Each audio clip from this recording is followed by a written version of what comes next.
अहंकार करके केवल भगवत स्वरूप सब जगत है। सब जी रहे हैं भगवान से। जीवनम सर्वभूतेषु। प्राण शक्ति जो संचलित हो रही, जो प्राण शक्ति है, वो साक्षात भगवान है। प्राण शक्ति के बिना प्राणी जी ही नहीं सकता। प्राण शक्ति के कारण गाढ़ नींद में सोता हुआ भी आदमी मुर्दा नहीं होता, जीवित माना जाता है। वो प्राण शक्ति भगवान है। जीवन की जीवनी शक्ति भगवान है। तपस्यास्मि तपस्विषु। जो तपस्वी जन तपस्या करते हैं, उनकी तपस्या मैं हूं। आप ब्रह्मचर्य से रह रहे हैं, भूख प्यास सहकर भजन कर रहे हैं, आप और भी मनोरंजन त्याग कर, कष्ट सहकर, परिवार का त्याग करके भजन कर रहे हैं, ये साक्षात भगवान है। भगवान ही इस रूप में है, त्याग रूप में, तपस्या रूप में, द्वंद्वों को सहना, मान अपमान सहना, ये साक्षात भगवान है। इस बल रूप में भगवान है। द्वंद्व सहिष्णुता को तप कहते हैं। परमात्म तत्व की प्राप्ति के लिए चाहे जितने कष्ट आवे, जो निर्विकार भाव से सह जाता है, उसे तपस्वी कहते हैं। और ये तपस्या साक्षात भगवान है। वही तपस्वी है जो भगवत मार्ग में आए हुए कष्टों को आनंद पूर्वक सह जाता है। और वो तपस्या भगवान, अर्थात सहन शक्ति भगवान। जितनी बड़ी सहनशीलता है, उतने भगवान तुम्हारे हृदय में प्रकाशित हो गए। बीजं मां सर्वभूतानां विद्धि पार्थ सनातनम बुद्धिर्बुद्धिमतामस्मि तेजस्विनामहम्। बीजं मां सर्वभूतानां विद्धि पार्थ सनातनम। हे पार्थ, हे अर्जुन, संपूर्ण प्राणियों का मैं ही बीज हूं। बीज से ही सब प्रकट होते हैं। जो वीर्य शक्ति है, उसी से सबका सृजन होता है। बीज को भगवान अपना स्वरूप मान रहे हैं। ये जो सृजन करता बीज है, संपूर्ण चराचर जगत का मैं हूं, भगवान ही है। जैसे कहा कि पहले वृक्ष हुआ कि बीज, पहले बीज, तो बोले वृक्ष कौन है? भगवान। भगवान से इस सृष्टि का सृजन होता है। तो बोले अविनाशी बीज मैं हूं, किसी वृक्ष से नहीं प्रकट हुआ, वो स्वयं भगवान बीज बने हैं। सबका कारण मैं ही हूं। यज्ञ आदि में अपना समय लगाकर भगवान से विमुख होकर खूब भोगों के भोगने में मगन हो, और ये जो भौरों का गुंजार है, सूत मागत बंदी जन जो तुम्हारा यश गा रहे हैं, ये भी किसी काम में आने वाला नहीं। काल शिकार में लिए हुए सबको बस बाण संधान की जरूरत है। तुम वो मृग हो जो अपने आप को भूले हुए हो और काल के शिकार में आ चुके हो। श्रवणेंदी लगाए हुए हो, सूत मागत बंदी जन तुम्हारा यश गाते हैं, उसके अहंकार में हो कि महाराजा आप तो ऐसे, आप तो ऐसे। अंतर्मुखी हो और भगवान श्री हरि की आराधना करो। ये कामी पुरुष जहां नहीं पहुंच सकते, वहां भगवान का नाम जप करने वाला जाता है। श्री हरि को प्रसन्न करो और विरक्त हो जाओ इन यज्ञों से भी, और परिवार से भी, और भोगों से भी। राजा प्राचीन बरहीन ने कहा, भगवान कृपा कृपा कृपा, मेरे तो ज्ञान चक्षु खुल गए आपके उपदेश से। इसीलिए सत्संग के समान न तुम मर्त्यलोक के सुख को, न देवलोक के सुख को, और न मोक्ष के सुख को। तात स्वर्ग अपवर्ग सुख धरी तुलाए कंग, तुलनताए सकल मिली जो सुख लव सत्संग। थोड़ी देर देवर्षि नारद जी का सत्संग हुआ। राजा प्राचीन बर्री कहने लगे, कृपा कृपा कृपा, जो आपने उपदेश दिया मेरे ज्ञान चक्षु खुल गए। अभी तक मैं जिनको अपना उपदेशक गुरु मानता रहा, इन आचार्यों को भी निश्चित परम तत्व का ज्ञान नहीं है। ये मुझे कर्म में ही लगाए हुए थे। यदि इनको ये ज्ञान होता तो आज तक मुझे क्यों उपदेश नहीं दे देते? मुझे तो बड़ा संशय खड़ा हो गया था कि यही जीवन का परम लक्ष्य है। पर आज साधु समागम ने एक क्षण में सारे संशय काट दिए। ये वेदवादी जगह जगह ऐसे कर्मों की प्रशंसा करते हैं कि इस शरीर को छोड़कर स्वर्ग जाकर ऐसी अप्सरा, ऐसा विमान, ऐसा ऐसा, इसी में मन फंस जाता है। किंतु आप जैसे महापुरुषों का एक क्षण का संग समस्त कर्म जाल को काट देता है। नारद जी ने कहा, राजन, स्थूल शरीर सूक्ष्म शरीर के अधीन है, और स्थूल सूक्ष्म दोनों मिलकर कर्म करते हैं। स्थूल शरीर यही छूट जाता है और जीवात्मा को सूक्ष्म शरीर के साथ जाकर भोगना पड़ता है। मरने के बाद भी सूक्ष्म शरीर रहता है। परलोक में उसे दुख या सुख भोगना पड़ता है। इसलिए जीवित अवस्था में शरीर का अभिमान त्याग कर दो। यही खास समस्या है, शरीर खास समस्या है। मन के द्वारा जीव जिन जिन को ये कहता जाता है कि ये मेरे हैं, ये मैं हूं, ये मेरे हैं, उसी में फंसता जाता है। जबान से भी नहीं कहना, मन से भी नहीं सोचना ये मेरे हैं। यही बात तो समझानी है। गृहस्थी में नाथ सकल संपदा तुम्हारी, मैं सेवक समेत सुत नारी। सब कुछ आपका प्रभु, मैं सेवक हूं आपका। ये चमत्कार माया का है। अगर एक बार बोल दिया मैं आपके बिना जी नहीं सकता, तो आपकी हालत ऐसी हो जाएगी कि आप उसके बिना जी नहीं सकते, चाहे वो विषय हो, चाहे वो वस्तु हो, चाहे वो व्यक्ति हो, चाहे स्थान हो। बहुत चमत्कार है माया का, भूल से नहीं बोलना। अगर बोल दिया कि मैं आपके बिना जी नहीं सकता, तो स्थिति आपकी जागृत हो जाएगी, मैं आपके बिना जी नहीं सकता पक्का, मैं आपको बहुत प्यार करता हूं। झूठ से बोलते रहो और सच्ची में आपकी स्थिति हो जाएगी कि आप उससे हट नहीं सकते। बहुत जबान से भी नहीं, मन से भी नहीं। नारद जी कह रहे हैं, जीव मन के द्वारा जिन स्त्री पुत्र आदि को ये कहता है ये मेरे हैं, वो उसी में फंस जाता है। फिर उनके लिए किए हुए पाप पुण्य आदि कर्मों को वो ऊपर जाकर अकेला भोगता है, कोई साथ नहीं होता। फिर उसको कर्मों के भोग जो शेष बचते हैं उसे फिर जन्म लेना पड़ता है। ज्ञानेंद्री, कर्मेंद्री और चित्त की दशा, ये बूढ़े अवस्था में अनुमान हो जाता है कि इसका जन्म किस योनि में होगा। विद्वान जो भगवत अनुरागी, भगवत मार्ग, वो देख के बता सकता है अगला जन्म इसका किस योनि का होगा। ज्ञानेंद्री, कर्मेंद्री और चित्त की चेष्टा, ज्ञानेंद्री कर्मेंद्री दो बाह्य चेष्टाओं से और चित्त की दशा से पता चल जाएगा, जब वाणी से बोलेगा इसका जन्म किस योनि में होगा। देवर्षि नारद जी कह रहे ये अनुमान किया जा सकता है। चित्त की वृत्ति ही आगे के जन्म को, और अगर चित्त की वृत्ति ही गायब हो गई, भगवदाकार हो गई, तो खत्म हो गया जन्म। जैसे कहते हैं अब हमारा जन्म नहीं हुआ, उसको पता है क्योंकि वो देख रहा है, अंदर से आ जाता है। जैसे हम भोजन पा के तरफ हुए तो अंदर से आता है ना, अब हमारा काम हो गया, अब हमें भोजन नहीं चाहिए। ऐसे ही अब कृत्य भयो में अंदर से आ जाता है, अब हमारा जन्म नहीं होगा। ये तुम निश्चय मानो, सूक्ष्म शरीर जब तक है तब तक जीव को जन्म मरण के चक्कर में जाना पड़ेगा। स्थूल तो यही छूट जाता है। ये सूक्ष्म शरीर बदलना है। सूक्ष्म शरीर, मन बुद्धि चित्त अहंकार इंद्रिया, राधा राधा राधा राधा राधा, वो बदलेगा। मन राधा में, बुद्धि राधा में, चित्त राधा में, अहम राधा के चरणारविंद में समर्पित। और ज्ञानी दृष्टा भाव साक्षी भाव को सिद्ध करके वो अपने स्वरूप में स्थित हो जाता है इनका। तो ये संकल्प विकल्प रहित होकर अंतःकरण लय हो जाता है, रहता ही नहीं। लिंग शरीर ही नष्ट हो जाता है, सूक्ष्म शरीर ही नष्ट हो जाता है, वो जीवन मोक्ष को प्राप्त हो जाता है। तुम्हारा कल्याण हो, तत्ववेत्ताओं की शरण लेने वाले को विदेह मुक्ति प्राप्त होती है। राजन, मन और इंद्रियों के द्वारा अनुभव में आने वाले पदार्थों को बार बार भोगने की इच्छा का त्याग कर दो, अभी भगवत तत्व का अनुभव हो जाएगा। यही इच्छा भगवत तत्व का अनुभव नहीं होने देती। जिस समय दृष्टि भगवदाकार हो जाती तो संपूर्ण संसार भगवान में दिखाई देने लगता है। राजन, ये गुणों का चक्र किसी को नहीं बख्शता, सबको अपने अधीन किए हुए है। इसलिए नाम जप करो, गुणों से बच जाओगे। यही डर है डर हरिवंश ही तिजनो भ्रमय गुण शरीर पर, जी नामन मंगल लोक तिर सुहरि पद भजु न विलंब करे। पंच तन्मात्राओं से बना हुआ 16 तत्वों के रूप में विकसित ये त्रिगुणमय लिंग शरीर, इसी में चेतना जीव तन्मयता कर लेता है और वो बार बार जन्म मरण को प्राप्त होता है। इसी को मिटाना है। तुम तृष्णा छोड़ो, मरण काल तुम्हारा उपस्थित होने वाला है।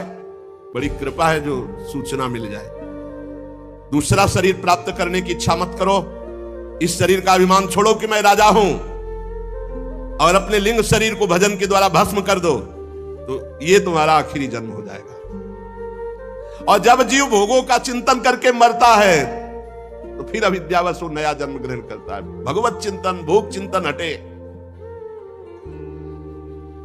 कर्म बंधन से छुटकारा पाना चाहते हो तो राजन भगवान श्री हरि का भजन करो। सिर्फ अब भगवान श्री हरि का भजन हो गई, बहुत यज्ञ और सब श्री मैत्री जी कहते, विदुर जी, जब भक्त श्रेष्ठ नारद जी ने राजा प्राचीन बर्हि को ऐसा उपदेश किया और कहा श्रीहरि के भजन में लगो और अंतर ध्यान हो गए, तो प्राचीन बर्हि जी भगवान कपिल देव जी के आश्रम में गए और समस्त राजपाट आसक्ति सबको छोड़ करके एकाग्र मन से भगवान का भजन किया और भगवान के सारूप्य परम पद को प्राप्त हुए, सारूप्य मोक्ष को प्राप्त हुए। देवर्षि नारद जी के मुख से निकला हुआ ये भगवद यश पुरंजनोपाख्यान जो सुनेगा, मनन करेगा, उसकी भगवान श्री हरि में भक्ति हो जाएगी। यदि इस कथा को सुन करके और संसार चक्र से भटकना नहीं मिटा तो तुमने सुना ही नहीं। एक बात केवल पकड़ लो, नाम जप हर समय करो, हर समय नाम जप। यही बहुत भयमय संसार है, बहुत भयमय।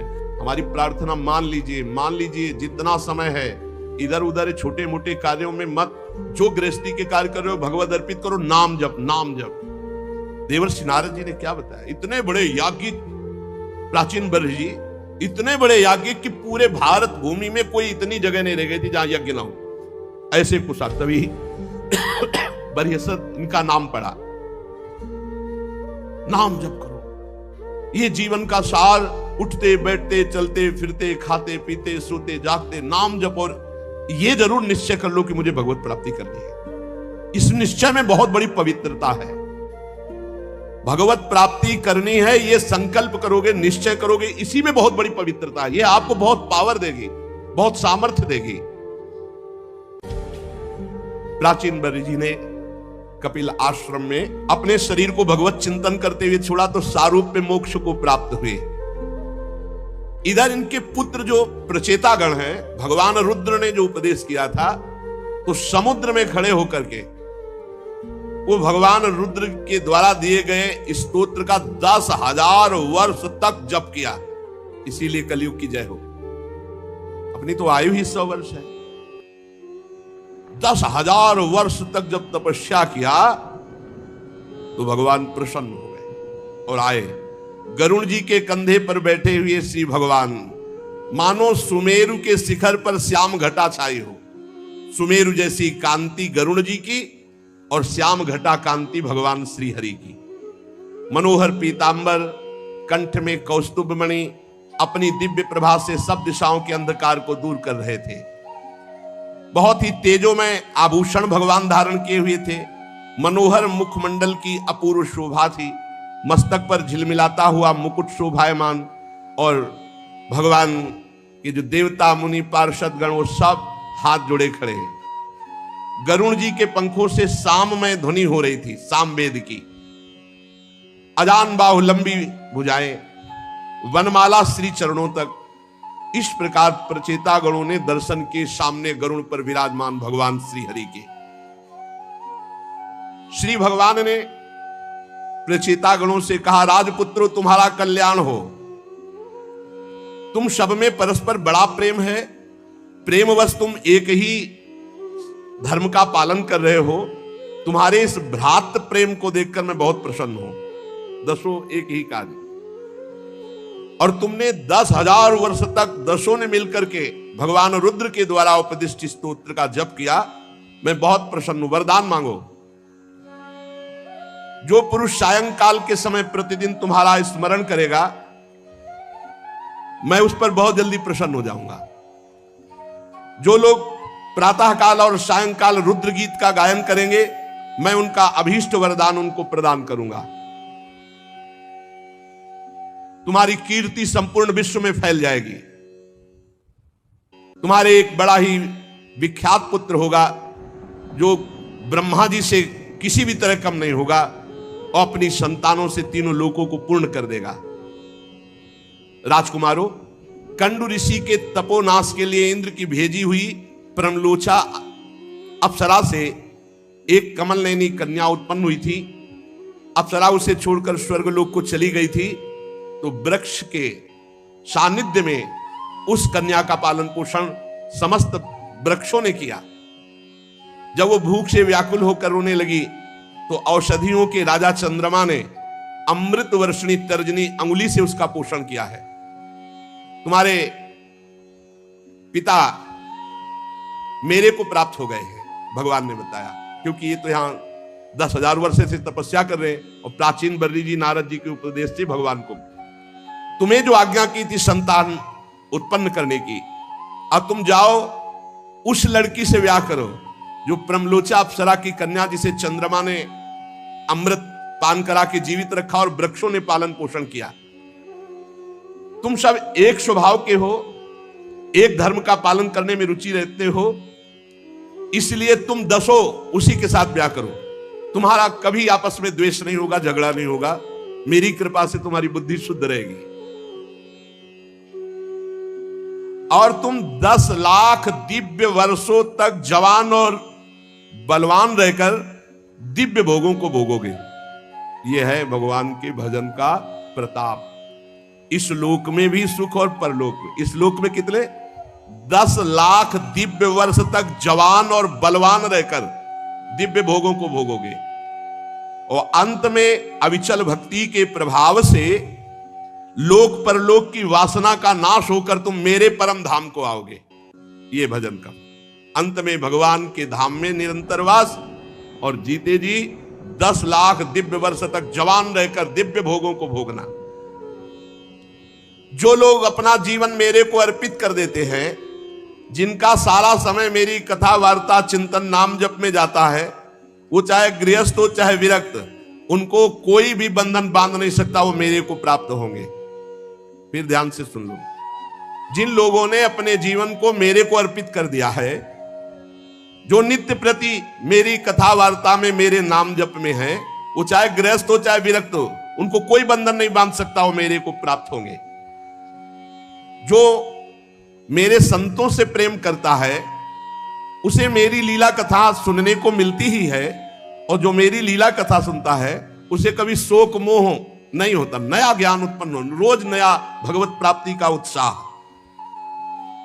भगवान के दर्शनों से प्रचेतागणों के हृदय का त्रिगुणात्मक मल नष्ट हो गया था। सतोगुण रजोगुण तमोगुण का प्रभाव खत्म, त्रिगुणातीत अवस्था।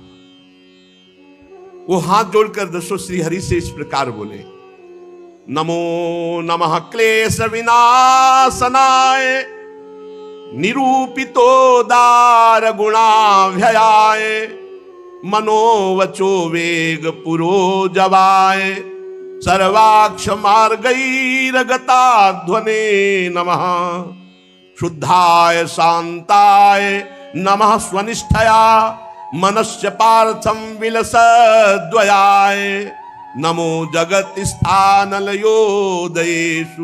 गृहीत माया गुण विग्रहाय नमो विशुद्ध सत्वाय हरये हरिमेधसे वासुदेवाय कृष्णाय प्रभवे सर्वसात्वतां नमः कमलनाभाय नमः कमलमालिने नमः कमलपादाय नमस्ते कमलेक्षण नमः कमल किंजल्क पिशंगामलवाससे सर्वभूत निवासाय नमो युंक्ष महिषाक्षिणे।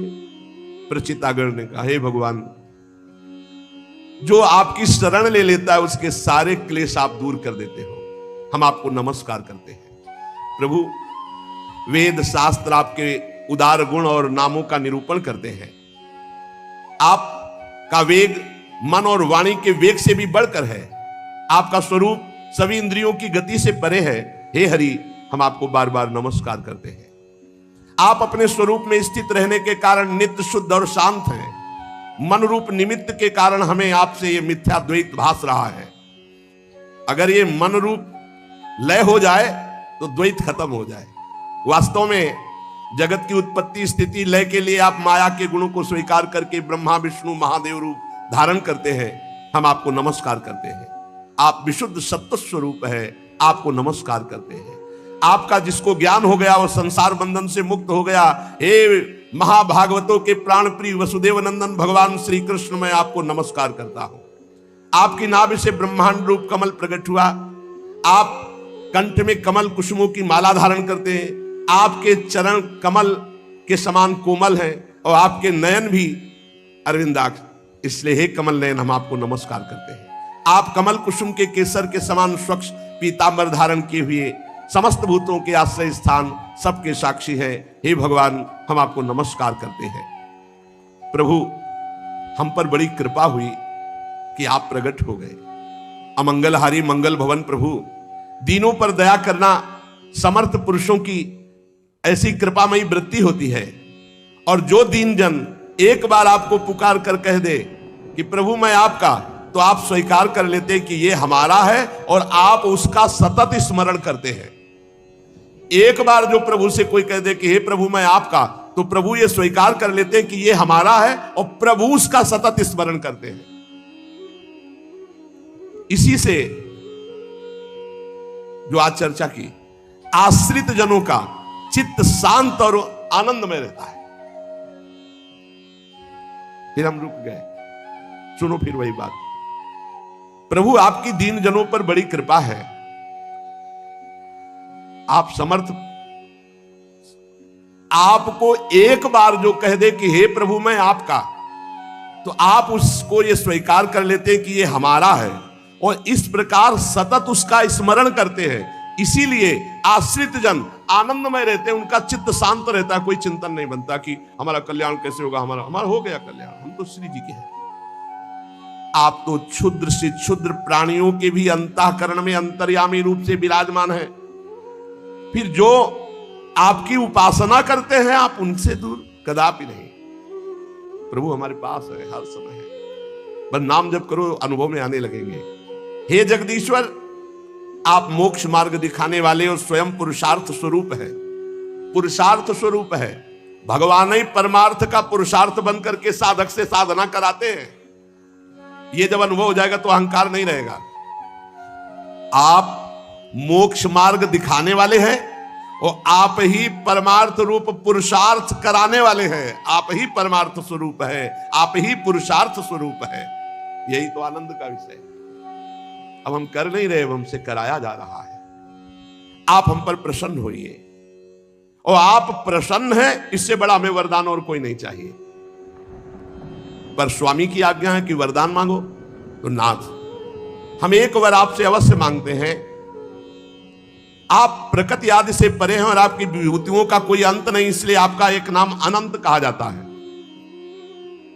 जैसे भ्रमर को अनायास कल्प वृक्ष मिल जाए तो क्या वो किसी दूसरे वृक्ष का सेवन करेगा क्या?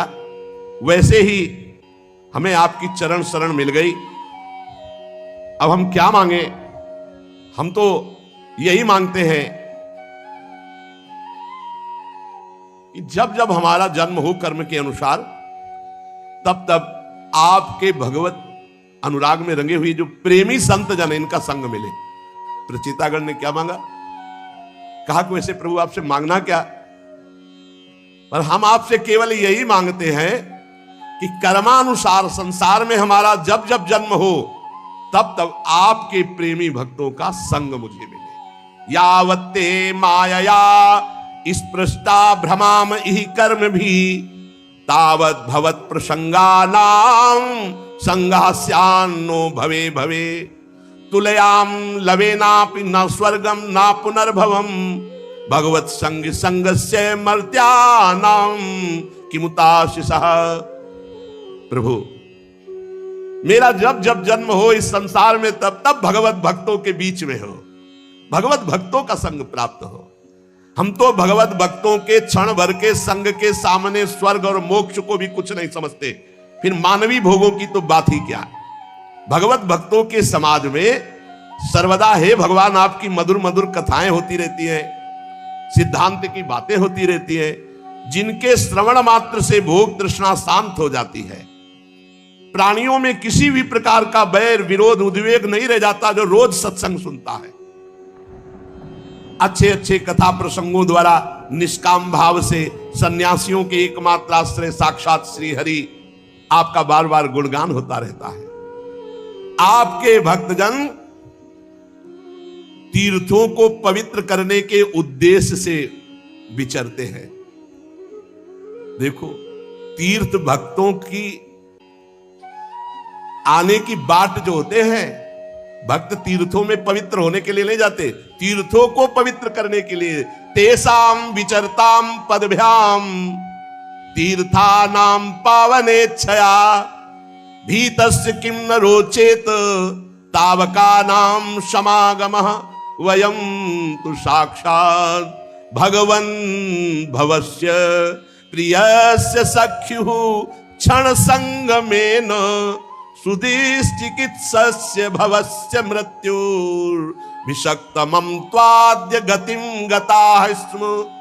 आपके जो भक्तजन हैं तीर्थों को पवित्र करने के उद्देश्य से पृथ्वी पर विचरते हैं। ऐसे भक्तों का समागम संसार भय का नाश करके भोगों में अरुचि पैदा कर देता है।